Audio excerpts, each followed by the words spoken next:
दोस्तों आज हम बात करेंगे माउंट आबू की। माउंट आबू राजस्थान का एकमात्र हिल स्टेशन है जो अपनी प्राकृतिक सुंदरता, झीलों, मंदिरों और शांत वातावरण के लिए जाना जाता है।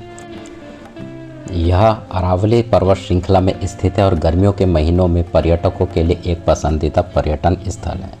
तो दोस्तों अगर आप माउंट आबू जाने का प्लान बना रहे हैं तो मैं आपको इस वीडियो में पूरी जानकारी दूंगा कि माउंट आबू में कब जाना चाहिए, कैसे जाना चाहिए और कहाँ रहना चाहिए, क्या खाना चाहिए। तो ये वीडियो आपके बहुत काम आने वाला है, तो आप इस वीडियो को बिल्कुल स्किप मत कीजिएगा। तो दोस्तों सबसे पहला सवाल आता है कि माउंट आबू कैसे पहुंच सकते हैं। माउंट आबू आप बस, ट्रेन और एरोप्लेन के थ्रू पहुंच सकते हैं। रेल मार्ग से माउंट आबू जाने के लिए आबू रोड नज़दीकी रेलवे स्टेशन है जो कि माउंट आबू से लगभग 27 किलोमीटर की दूरी पर स्थित है। आबू रोड से बस द्वारा या निजी वाहन करके माउंट आबू पहुंचा जा सकता है। जयपुर, उदयपुर जैसे शहरों से माउंट आबू के लिए सीधी बस सेवा उपलब्ध है। माउंट रोड से माउंट आबू तक का बस का फेयर होगा करीबन 44 रुपये से स्टार्ट है और 150 तक है।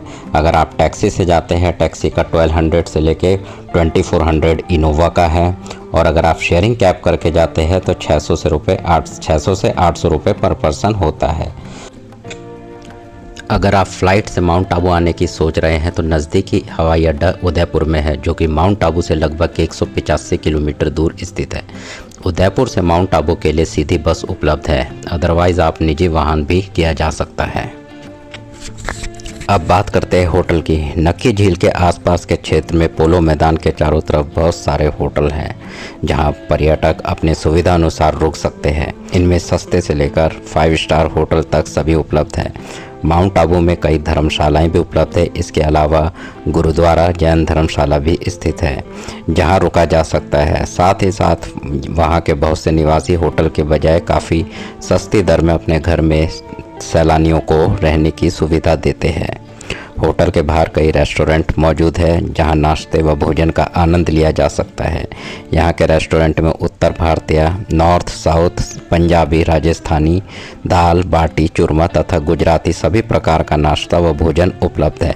गुजराती थाली तो विशेष तौर पर सभी रेस्टोरेंट में मिलेगी क्योंकि यहां आने वाले सैलानियों में गुजराती लोगों की संख्या काफ़ी अधिक होती है।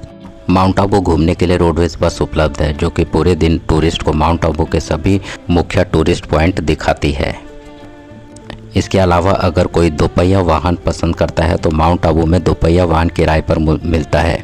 इसका किराया जब पर्यटन अच्छा चल रहा हो तब अधिक होता है, जब कम चल रहा हो उस टाइम पर कम होता है। कुल मिलाकर यह किराया 300 से लेकर 1000 रुपये के बीच होता है। पेट्रोल का खर्चा किराए पर वाहन लेने वाले व्यक्ति का स्वयं का होता है। अगर कोई निजी वाहन चाहता है तो वो भी यहाँ उपलब्ध है। गाड़ी का किराया इस बात पर निर्भर करता है कि पर्यटक कौन कौन से पर्यटन स्थल में जाना चाहता है। दोस्तों अब बात करते हैं कि हम माउंट आबू में कहाँ कहाँ घूम सकते हैं। सबसे पहले आप जा सकते हैं नक्की झील। तो सबसे पहले हम फॉलो करेंगे नक्की पाथ। नक्की पाथ फॉलो करते हुए सबसे पहले हमें मिलता है रघुनाथ मंदिर। ये भगवान श्री राम का मंदिर है। तो यहाँ आप भगवान श्री राम, माता सीता और श्री हनुमान जी के दर्शन करने के बाद नेक्स्ट जा सकते हैं टोड रॉक। टोड रॉक एक प्राकृतिक चट्टान है जो मेंढक के आकार में है और यह नक्की झील के पास स्थित है। यह अरावली पहाड़ियों की पृष्ठभूमि में एक लोकप्रिय पर्यटन स्थल है जहां से झील और आसपास के सुंदर नज़ारे दिखाई देते हैं। टोड रॉक देखने के बाद नेक्स्ट आप जा सकते हैं हनुमान मंदिर। हनुमान मंदिर में दर्शन करने के बाद आप पहुंचेंगे नक्की लेक। नक्की झील चारों ओर से पहाड़ियों से घिरी हुई है जो इसके सौंदर्य में 4 चांद लगाती है। नक्की झील में आपको मनोरंजन के कई विकल्प मिल जाएंगे। झील में बोटिंग की सुविधा उपलब्ध है जिसका आनंद लेना एक अलग ही अनुभव होता है। आप पैडल बोट या मोटर बोट में बैठकर झील के बीचों बीच जा सकते हैं और आसपास के दृश्यों का लुत्फ उठा सकते हैं। झील के किनारे पर आप पैदल चल सकते हैं, योग और ध्यान कर सकते हैं या बस आराम से बैठकर किताब भी पढ़ सकते हैं। झील के किनारे पर बने रेस्टोरेंट में बैठकर आप झील के खूबसूरत दृश्य का मजा लेते हुए स्वादिष्ट भोजन का आनंद भी ले सकते हैं। नक्की लेक में कुछ समय बिताने के बाद नेक्स्ट हम जा सकते हैं हनीमून पॉइंट। माउंट आबू में स्थित हनीमून पॉइंट एक बहुत ही लोकप्रिय और खूबसूरत जगह है, खासकर जोड़ों के लिए। यहाँ की खासियत इसका मनमोहक सूर्य अस्त और शांत वातावरण है। इसे लवर्स पॉइंट के नाम से भी जाना जाता है। हनीमून पॉइंट ठीक नक्की झील के सामने स्थित है। नक्की झील से यहाँ तक का रास्ता लगभग 1 से 1.5 किलोमीटर है, जिसे आप पैदल चलकर आसानी से तय कर सकते हैं। तो इतना घूमने के बाद आप रात को माउंट आबू का मार्केट घूम सकते हैं, यहीं खाना भी खा सकते हैं और उसके बाद नेक्स्ट डे आप लोग जा सकते हैं माउंट आबू में यूनिवर्सल पीस हॉल। इसे ओम शांति सेंटर या ब्रह्म कुमारी के संस्थान के रूप में जाना जाता है। यह माउंट आबू का एक प्रमुख आकर्षण है जो आध्यात्मिक और ध्यान केंद्रित गतिविधियों का केंद्र है। नक्की लेक से यूनिवर्सल पीस हॉल का डिस्टेंस है करीबन 1 किलोमीटर, जिसे आप पैदल कवर कर सकते हैं। यूनिवर्सल पीस हॉल में कुछ समय बिताने के बाद नेक्स्ट जा सकते हैं अर्बुदा देवी मंदिर। अर्बुदा देवी को कात्यायनी देवी का अवतार माना जाता है। पौराणिक कथा के अनुसार माना जाता है कि इस जगह पर माता पार्वती के ऊंट गिरे थे, जिसकी वजह से इस मंदिर को अदर शक्तिपीठ के नाम से भी जाना जाता है। मंदिर भारत में स्थापित 51 शक्तिपीठों में से एक अर्बुदा देवी मंदिर का निर्माण ठोस चट्टानों से किया गया और यह भारत में रॉक कट मंदिरों के सर्वश्रेष्ठ नमूनों में से एक है। नवरात्रि के समय इस मंदिर में बहुत भीड़ रहती है। इस दौरान माता के भक्त दर्शन के लिए घूमने आते हैं। माता के दर्शन करने के लिए आपको करीब 365 सीढ़ियों की चढ़ाई करके जाना होता है। माता के दर्शन करने के बाद आप जा सकते हैं संत सरोवर। संत सरोवर के पास एक अन्य सोमनाथ महादेव मंदिर है जो अरावली पर्वतमाला में स्थित है। यह मंदिर शांतिपूर्ण अनुभव देता है, जिसमें भगवान शिव के 5 चेहरों के प्रत्येक पत्थर स्वयं दर्शाते हैं। तो आप भगवान शिव के दर्शन करने इस मंदिर में जा सकते हैं। सरोवर में आपको ये रंग बिरंगी मछलियाँ दिखाई देती है। इन्हें जब आटा खिलाते हैं तो मछलियों का झुंड आता है। आप इन मछलियों को भी आटा खिला सकते हैं। यहाँ से आप जा सकते हैं दिलवाड़ा जैन मंदिर। माउंट आबू धार्मिक दृष्टि से जैन धर्म के लिए विशेष स्थान रखता है। यहाँ 11वीं से 13वीं सदी में निर्मित दिलवाड़ा के जैन मंदिर स्थित है, जो कि मंदिर निर्माण कला का अद्भुत रूप पेश करते हैं। दिलवाड़ा मंदिर वास्तव में 5 मंदिरों का समूह है। इनमें से सबसे प्राचीन विमल वसाई मंदिर है, जो कि जैन धर्म के प्रथम तीर्थकर भगवान आदिनाथ को समर्पित है। इस मंदिर में भगवान आदिनाथ की आंखें असली हीरे की बनी हुई है।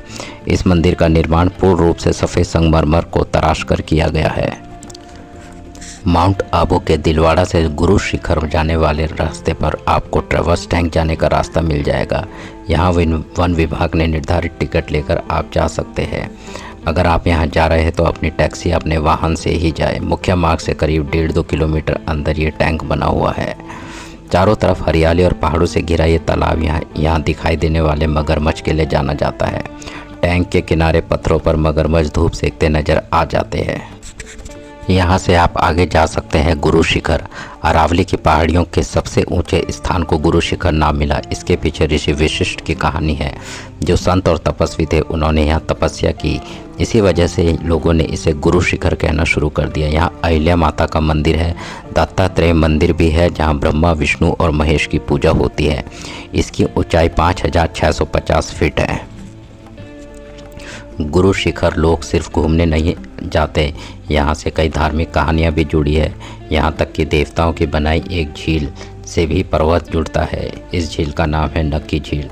देवताओं ने राक्षसों से बचने के लिए इस झील को अपने नाखूनों से खोदा था, इसीलिए इसका नाम नक्की पड़ा। ऑन द वे आप शूटिंग पॉइंट में रुककर अपनी कुछ फ़ोटो शूट्स कर सकते हैं। फ़ोटो शूटिंग के बाद आप नेक्स्ट जा सकते हैं अंचलेश्वर महादेव मंदिर। राजस्थान के माउंट आबू में अंचलेश्वर महादेव मंदिर में शिवजी के अंगूठे की पूजा होती है। माना जाता है कि इसी वजह से यहाँ के पहाड़ स्थिर हैं। तो अंचलेश्वर महादेव मंदिर में दर्शन करने के बाद नेक्स्ट जा सकते हैं शंकर मठ। यहाँ पर 7.5 फीट चौड़े शिवलिंग है, जिसे संगमरमर के एक टुकड़े से खूबसूरती से बनाया गया है। 27 टन वजनी भव्य शिवलिंग की परिधि 25 फीट है। मंदिर में आने वाले भक्त शिवलिंग पर लंबे बाल और भगवान शिव की तीसरी आंख देख सकते हैं। ऐसा माना जाता है कि ये दोनों नक्काशी प्रक्रिया के दौरान स्वाभाविक रूप से भगवान शिव प्रकट हुए थे। दोस्तों, माउंट आबू के मंदिर न केवल धार्मिक दृष्टिकोण से महत्वपूर्ण है, बल्कि ये यहाँ की सांस्कृतिक विरासत का भी प्रतीक है। इन मंदिरों में आप शांति और आध्यात्मिक अनुभव प्राप्त कर सकते हैं। दोस्तों, माउंट आबू घूमने का सबसे अच्छा समय अक्टूबर से फरवरी तक का है, जब मौसम सुहावना और आरामदायक होता है। यह पर्यटन और ट्रैकिंग के लिए एक आदर्श समय है, क्योंकि इस समय टेम्परेचर 15 डिग्री से 30 डिग्री तक रहता है। दोस्तों, ये सभी जगह आप 2 दिन में घूम सकते हैं। अगर बजट की बात करें दोस्तों, तो बजट यहाँ का हो सकता है 4 से 5 हज़ार रुपये, और इसमें आपका ट्रेन टिकट या प्लेन टिकट काउंट नहीं किया है।